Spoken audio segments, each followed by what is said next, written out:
everyone. Welcome back to today's Donkey Story Time. I know we're getting close to the end of Runaway Ralph and finding out those last details in our story. We got cut short a little bit early yesterday because we had a very noisy Ollie with us playing with his toy instead of being ready to listen. But I think he's got some hay, he's munching away today, and hopefully we're ready for a story today. So today we're going to check back in with Ralph, and if you remember, he and Sam the dog this time are buddying up to try to get that watch back where Lana will be able to find it, and where Ralph can finally help Garth clear his name once and for all, free and clear, and Ralph will get his motorcycle back. Let's check back in. Ralph crept closer. "Thank you, Sam," he said, genuinely grateful to the big dog.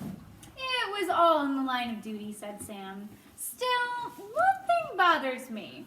The boys don't come into the girls' area, but couldn't a boy throw the watch over here?" Remember, that was part of Ralph's plan, to try to clear Garth's name. "A boy could stand over on the other side of the fence and toss a watch onto a sleeping bag. I'm not sure that Garth's name will be cleared when Karen finds the watch." I never thought of that," admitted Ralph. "But give me a little time and I can take care of it." He scurried over to the watch and began to gnaw a hole in the fabric of the sleeping bag. Garth might be able to throw a watch, but he couldn't gnaw a hole. Sam settled himself with his nose on his paws to guard Ralph. Ralph used his sharp teeth so efficiently that soon he had a hole in the dry and tasteless lining.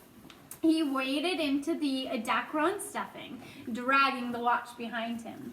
"You all right in there?" asked Sam. "Of course I'm all right," answered Ralph, shoving the dacron aside to make room for the watch.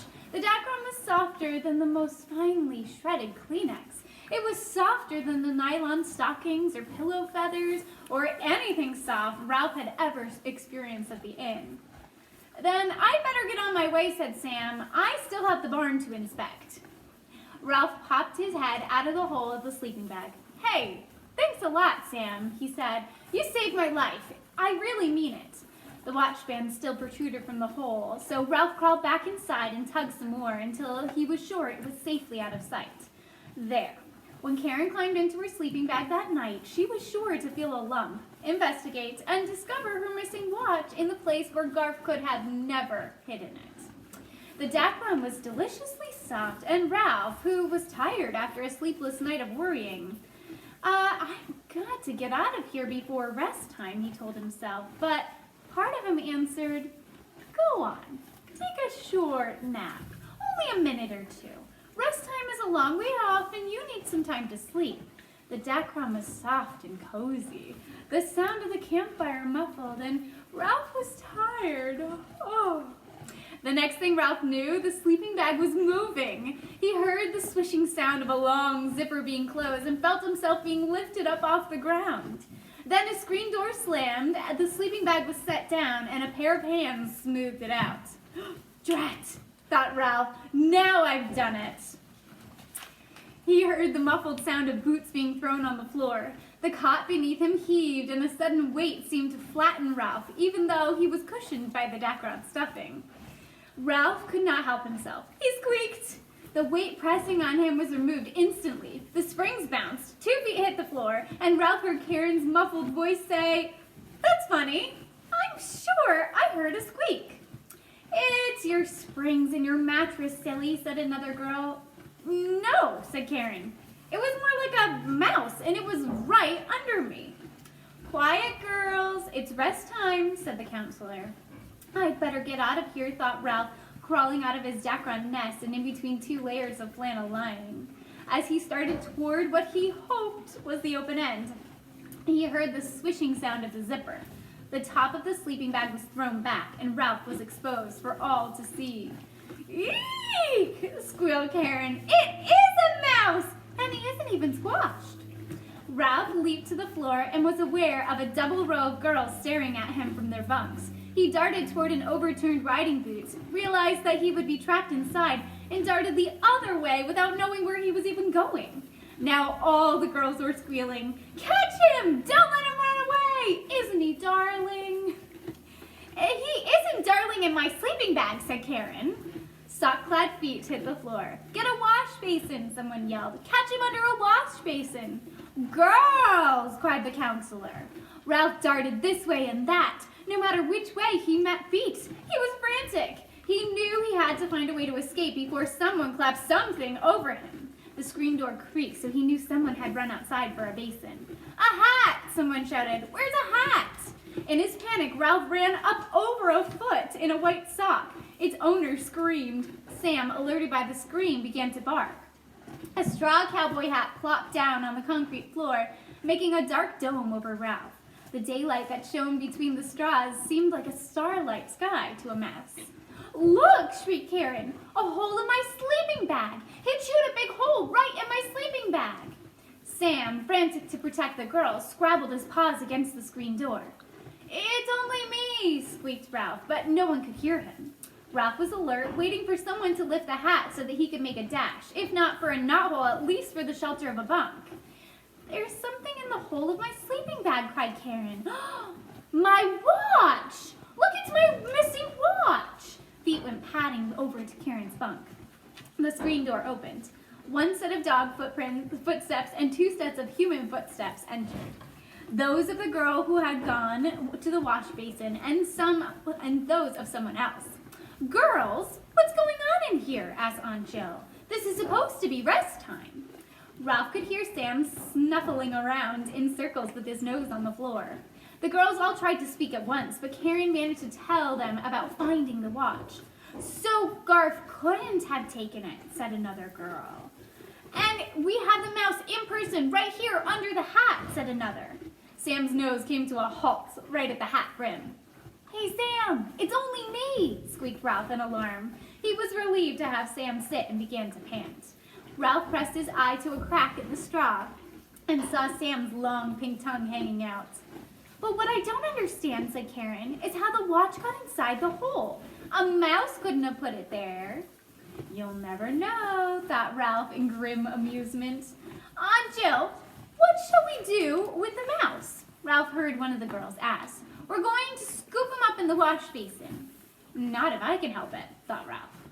Why not go and give him to Garth, suggested Aunt Jill. I'm sure he misses his mouse, and I know his feelings were hurt because some people thought he had taken the watch. Good idea, agreed Karen. Well, thought Ralph, that takes care of a lot of things. When the brim of the hat was lifted and the rim of a plastic wash basin scraped against the floor, Ralph hopped into the basin and, with hat still held over him, felt himself being lifted. Then the hat was raised a few inches on one side of the basin, and Ralph saw a row of eyes staring at him. Ralph could not help but tremble, even though he was sure he had nothing to fear. He's so little, said one of the girls, marveling. Aunt Jill, he looks an awful lot like Garth's mouse, said Karen. You don't suppose? One mouse looks pretty much like another, said Aunt Jill briskly. Now, girls, back to your bunks. I'll take the mouse to Garth. Darkness fell on Ralph as she replaced the hat over the basin again. Ralph felt himself being carried out to the girls' lodge and past the craft shop, where he could hear Chum gnawing at the bars of his cage again. Poor old Chum. He heard the door of Garth's lodge being opened. Garth, whispered Aunt Jill. Wake up, wake up. I have something for you. Huh? Said Garth sleepily. Waking a sleeping boy on a hot summer afternoon is not easy. I have a mouse for you, said Aunt Jill. A mouse? Ralph could tell that Garth was wide awake now. Let me see. Ralph sat quietly in the basin while the hat was cautiously lifted. He could see the other boys and their counselor sprawled in sleep on their bunks, and on a ledge over Garth's lowered bunk, he saw his little crash helmet. Karen found him in a hole in her sleeping bag, Aunt Jill explained. And it was the strangest thing. She found her missing watch inside the hole, too. Yeah, I know, my love. Ralph saw that Aunt Jill was studying him thoughtfully. No kidding, exclaimed Garth, forgetting to keep his voice down. Yes, whispered Aunt Jill. And the girls thought that you might like to have a mouse. I sure would, whispered Garth. I think we can bend the cage back into shape, said Aunt Jill. Can I keep him here in the wash basin? Asked Garth. He might escape, said Aunt Jill, but he's your mouse. She smiled and slipped quietly out of the lodge. You did it, whispered Garth. Sure I did it, said Ralph, but do I have to sit here in this wash basin all day? Of course not, answered Garth, holding out his hand. Ralph leaped into Garth's palm, and Garth gently moved his hand close down to his pocket, and there, as he had hoped, was his motorcycle. In the warm and cozy darkness, he ran his paws over the handlebars, the plastic seat, the wheels, the exhaust pipe. The motorcycle was intact, and it was his once more. He had earned it. Ralph popped back out of the pocket. You aren't going to make me go back into that cage, are you? He asked. Not if you promise not to run away. I'm taking you back to the Mountain View Inn tomorrow, remember? You haven't forgotten about your promise with the motorcycle, have you? Asked Ralph, just to be sure. Nope, answered Garth. I won't run away then, promised Ralph. But there's one more thing. Before you leave camp, do you suppose you could give Chum a piece of wood to gnaw on so he won't have to gnaw on his cage to keep his teeth worn down? Why, sure, whispered Garth, right after rest time. That need taken care of made Ralph feel better about Chum being left alone now in the craft shop. He was about to climb back into the pocket when Garth whispered, Hey, do me a favor, will you? Let me see you ride your motorcycle before everybody wakes up. Sure! Ralph was happy to agree to this request. Gently, Garth lifted Ralph and the motorcycle to the floor. Then he handed down the crash helmet, which Ralph set on his head and secured by snapping the rubber band under his chin. Expertly, he grasped the handlebars, threw his leg over the plastic seat, and, taking care to keep his tail out of the spokes, inhaled. Are you ready? Motorcycle noise, please. Ralph took off across the concrete floor while Garth leaned over the edge of his bunk to watch. Ralph bent low over his handlebars and increased his speed. Motorcycle noise, please. Filled with the joy and excitement of speed, he rode in a figure eight around Garth's cowboy boots, which were lying on the floor. Garth's counselor moved in his sleep, and Ralph shot out of sight under Garth's bunk until the counselor lay still. He rode until he was breathless, and then he coasted to a stop in front of Garth, where he sat panting with his crash helmet pushed back on his head. Boy, whispered Garth, was that ever great? You think so too, Milo? Ralph silently agreed too. I sure wish I could do that. Garth picked up Ralph and the motorcycle and put them gently into his pocket. After all that excitement of the morning, Ralph was ready for a nap, but first he popped his head out of Garth's pocket. Hey, thanks, friend, he said. And by the way, please don't roll on me during rest time. Don't worry, whispered Garth. I'll get you back to the inn in one piece. And your motorcycle, too. And that, my friends, brings us to the end of the story. A cheer for Ralph and for Garth and their friendship. They're finally able to figure out their differences and work together. I am so glad we got a chance to read that story together, and I'm really looking forward to later on this week finding out what we want to read next. We have some chapter book choices, and I know in our Google Meet we'll have some really great choices to talk about there too. So be looking for an update later this week where I'll share with you some choices of what we might want to do next. For now, though, keep up the great work in our Google Classroom.